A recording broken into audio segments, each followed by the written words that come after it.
would you say that Brock Purdy has returned to form based on what you've seen? I And would more hope not. specifically, do you think the offense is? Do you think? Do you think the offense is going to return to the same efficiency that they had down the stretch last season? Not anytime soon. It's so funny. Kyle Shanahan was talked today about Brock Purdy, like right after Brock Purdy threw 2 picks and one that was dropped, and he was asked like, "What do you make of all these picks?" And he kind of gets defensive and says he's completely healthy. He's completely healthy. Like, oh, that makes it worse then. That's not reassuring that he's completely healthy and throwing all these interceptions. That's just who he is. That's just who he's gonna be. I don't know. Kind of scary. Maybe this is who he is. Maybe he got lucky last year. I don't know. He did have a lot of interceptions dropped. Maybe our perception of him would be different if those had gotten caught. I don't know.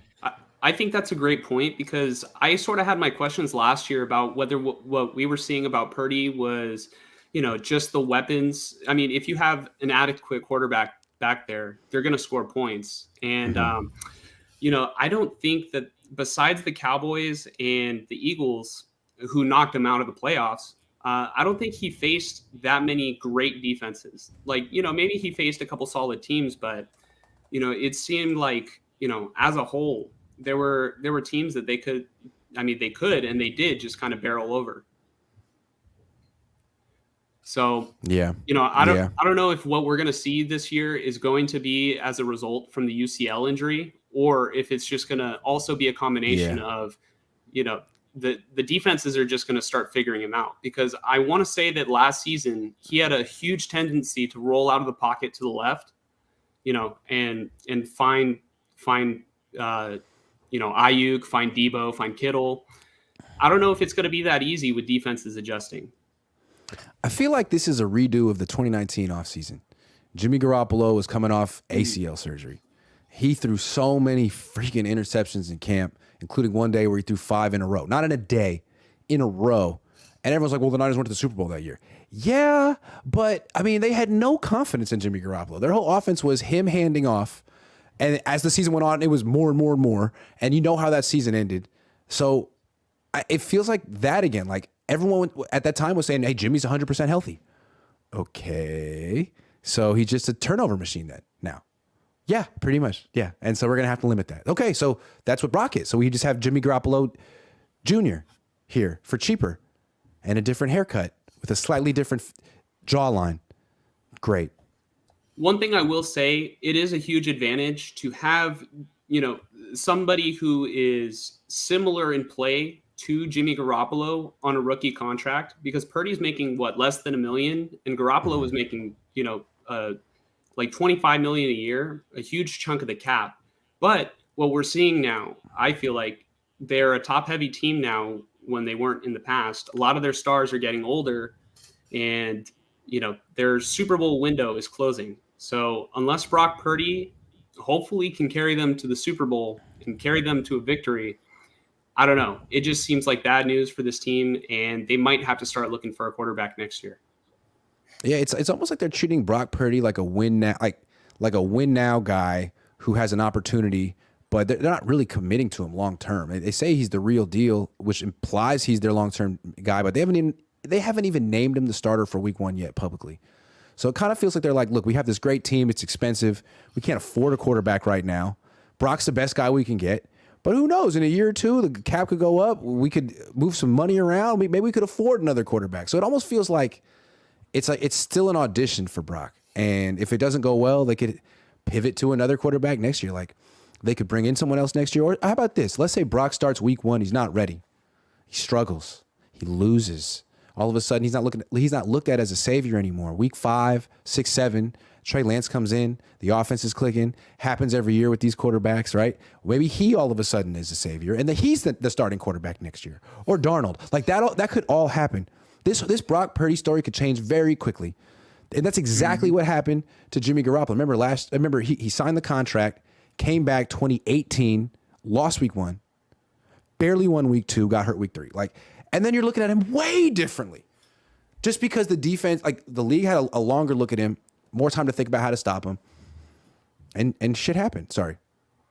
No, There you I go. mean, you're fine. I curse on this channel like all the time too. But I mean, one thing I have to say is, what is Brock Purdy going to do when he can't roll out left and defenses force him to stay inside the pocket? And then And when also, Kyle Shanahan forces him to stay inside the pocket, everyone's going to try to force him to stay inside the pocket. And to me, like, Brock Purdy is at his best doing two things: rolling out. He's good at throwing on the run, left and right, and screens. He's really good at like dropping his arm down and finding different arm angles to get the ball around unblocked defenders and hit the screen pass. Like, I'm not like being, sarcastic about that. That's good stuff. He's better at that than Trey Lance. But just in terms of like dropping back and throwing from the pocket, like, I'll take Jimmy over Brock. well, I'm sure Mike Trey over loves to hear Brock. that. I'll take Darnold over Brock. Like, he's an interception machine when he drops straight back and throw. Is my opinion. Honestly, that's not even such a hot take. I've kind of felt like for a while that Trey Lance is better inside the pocket than Brock is, but Brock outside the pocket is just much better than. He's nice. Yeah, He's nice. Yeah, he's nice outside the pocket. he is. He's good. Were He you sets saying, plays Mike? confidently. He's elusive. He can throw on the run accurately. I mean, he's made some really nice plays moving. He has. Is he still doing that at practice? Yes. Okay, Yeah. His legs are good. It's the arm. well, that's good. His legs are good. Yeah. Yeah, some of those struggles are probably part of the reason why he was Mr. Irrelevant. In hindsight, it's like, oh, this is such a great story, but that story could, like you said, it could flip quickly. And I then mean, he's just that he didn't seventh fall round to guy the end again. of the draft because he's too short or he's too slow. It's his arm. It's his arm. It's his arm. It's his arm. And now it's weaker. Yeah, I think the Niners are in an interesting spot where if he doesn't work, and then if Trey Lance isn't ready or whatever it is, because I don't really know what's going on between Shanahan and Trey Lance, but Nobody does. yeah, no, but this is a win now team, and all it takes is for Brock Purdy and Trey Lance to not be ready. I don't think Darnold's going to do anything, but you never know, I guess. But I don't know. That's an interesting spot to be in. You had a funny tweet yesterday. I just want to read it off. The 2020, Jimmy is good. We don't need Tom Brady. 2021, Jimmy isn't good. We'll trade up for Trey Lance. 2021, actually, Jimmy is good. Lance will sit for a year. 2022, Jimmy isn't good. Lance will start. 2023, Jimmy was good, but Brock is a cheaper version, and he will start. They keep flip-flopping on what they want at the quarterback position. Is Jimmy good enough or not? Sometimes Jimmy is good enough for them. Other times he's not. And like, we're back to, no, Jimmy was good enough the whole time. Like, then what the fuck? Then why did you even try with Trey Lance? Why? Oh, you didn't. You just threw those picks away. Okay, I get it. Yeah, Shanahan really, I mean, he's the best coach in the NFL, so he wanted to prove to everybody that he could absolutely humiliate someone in the process of leveling the playing field between the 49ers and everyone else. But just throw away 3 first-round picks, because if they hadn't done that, they would have won they just win the Super Bowl every year, and that's not even fair. No one likes that. Got to keep it interesting. I think it's generous. It's not fair when the Niners get Micah Parsons instead of Trey Lance, Yeah, it's true. Yeah. So just like Brock Purdy throws picks in practice to make others feel good, Kyle Shanahan throws away draft picks to make others feel good. It's really a nice thing to do. And that's the other thing. Kyle Shanahan also felt like it was between Trey Lance and Mac Jones. Like, that's been on record that he said, I'm not saying I wouldn't have gone with Mac. You could have stayed at 12 and had Mac Jones. And maybe you win a Super Bowl because you're able to offload Garoppolo and spend that money on another pass rusher, on protection, replacing Mike McGlinchey, just adding Also, another Justin Fields cornerstone might guy. be better than both of them. And there's a report today that, I don't know how correct it was, that John Lynch wanted Justin Fields. So I wanted Justin Fields. I mean, the way they used Trey Lance, the way they ended up using Trey Lance and talking about Trey Lance, they should have just drafted Justin Fields. Like, you put him in the spread, you made him run a bunch. Justin's better at that. Like, Trey Lance is the guy who played under center in college and did play action, but he's not allowed to do that on this team. Exactly. Well, and also, go ahead, Mike. Sorry. That's just the thing to me. It's like, in hindsight, it almost feels like it's too clear. Like, oh, Trey Lance was like way too raw. He should have never been the 3rd overall pick. Obviously, hindsight 2020, but I don't know. The injury doesn't help him either. But It just feels like they didn't do their homework on him. Like they traded up for a guy who hadn't played in a year and thought he was pro ready and then sat him for a year. Like that's probably the worst thing you could have done to Trey Lance is sit him for a year after a COVID year off. Like that was just terrible. That was sad. I mean, that was the beginning of the end. It set him back so much. And they broke his finger on top of that. Haha. In the preseason. Against the Raiders. Against the Raiders. Yeah. But I mean, Shanahan kind of strikes me as a guy who doesn't necessarily care whether he has a top tier quarterback or not. It seems like he just wants a guy who's going to throw to whoever he says. Yeah, it's like manager. A game. Call it what you want to call it. That's what it is. That's what he wants. He wants Brian Greasy. Wouldn't Shanahan under that, like under this assumption, wouldn't Shanahan want a guy like Justin Fields who can maybe escape pressure and then you just tell him where to throw? If you don't want the guy to play quarterback and you're worried about, his IQ or whatever. Trey Lance apparently had the highest IQ out of the quarterbacks they were interested in. But if Shanahan wants a guy to just go where he wants to go, you train Justin Fields, you train Trey Lance to go where you want him to go. Yeah, but Justin Fields, his instinct is to hold on to the ball and run around, kind of like Brock Purdy. And I don't think Kyle likes that. He wants the quarterback to stand still and distribute the ball so he can take credit, so Kyle can take credit for everything working. Once the quarterback starts scrambling around, I mean, that's his offense at that point. It's Kyle's offense. That's why they're telling Brock to stay put. That's why they didn't want Justin Fields. It's not Kyle's style. He wants Kirk Cousins. He says he wants a quarterback who throws like throws like Drew Brees and runs like Lamar Jackson. He'll just take Drew Brees, though. Like, if he had a choice of Drew Brees or Lamar Jackson, he'd just take Drew Brees. I'm sure he'd be great. He would be really happy to have Drew Brees. Yeah, or maybe he'll take someone who maybe is a little bit more mobile than your average Joe and try to make him into Lamar Jackson or Larry Zonka or Derrick Henry, whatever you want to call it. Right. But, I see a couple questions or a couple comments. I'm just going to take them real quick. So Pia, this is my girlfriend. She says, Mike is low-key a Niner fan with the red light. I also agree. Mike, you're a Niner fan now. You're talking to Grant Cohn. So where you living, Mike? Where you at? San Leandro as well. Nice. My mom grew up in San Leandro. Oh, cool. He's a couple Gray blocks Street. away from me.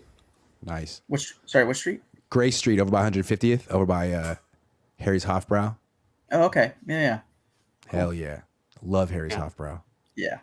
Hell That's like my dad's favorite place. Hell yeah. Turkey dinner is always Thanksgiving at Harry's, baby. Unless it's Oktoberfest, which is always fun too. I might want to go there tonight. No. I just talked myself into that $12 turkey dinner, baby. Yeah. It might be 15 now. I don't know. Probably. I mean, inflation, you know what I mean? But is it worth it? Huh? Hell is yeah. it worth it? Hell yeah. You. What's stopping you? Yeah. Well, I guess this show, huh? Yeah, I don't know. But we got a great question. So this is from my girlfriend's dad, Jose Cisneros. So he says, Grant, have you seen the coach have any communication with the quarterback during practice or the Raider game? You talking about Josh McDaniels? No. Talking about Kyle Shanahan. Kyle? Like, talking to his quarterbacks during practice or during the game. Not like directly. You never see him walk over to him and talk to him face to face. Always through the walkie-talkie, which is interesting because that's how he talks to him through the helmet. That's how he calls plays. But if you think about it, it's indirect. You're not saying it to his face, and he can't talk back.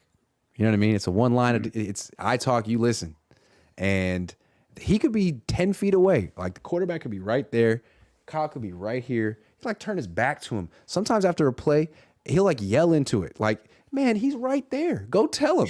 That's one thing that I think is kind of interesting about Kyle. He's very like, he's confrontational, but it seems like he's like not like face-to-face confrontational. Mm-hmm. You know? Yeah, I mean, that is very interesting. And I wonder if part of it has to do with he doesn't want the media to also see who he's talking to, because Kyle Shanahan also loves to be like a master of deception. That's smart.